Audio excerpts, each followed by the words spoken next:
নিয়েছি মাওয়া আর দেওয়া হচ্ছে চিনি, আর এই যে ফ্রেশ ক্রিম আছে, চকলেট, এসে গেছে বিটার। ঠিক আছে, আজকে একটা স্পেশাল ব্লগ আছে। দেখো, এই দেখো দুধ মাইক্রোওয়েভে ঢুকিয়ে দিচ্ছি গরম হওয়ার জন্য। কি করব সেটা দেখতে থাকো।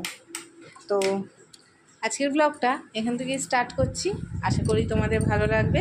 ভালো লাগলে সঙ্গে থেকো, ভালো থেকো, আর অনেক অনেক ভালোবাসা দিও। দেখো কি হচ্ছে। নিয়েছি মাওয়া আর দেওয়া হচ্ছে চিনি, আর এই যে ফ্রেশ ক্রিম আছে, চকলেট, এসে গেছে বিটার। ঠিক আছে, এটা দিয়ে হবে হোমমেড আইসক্রিম। তো চলো দেখতে থাকো কেমন হয় হোমমেড আইসক্রিম।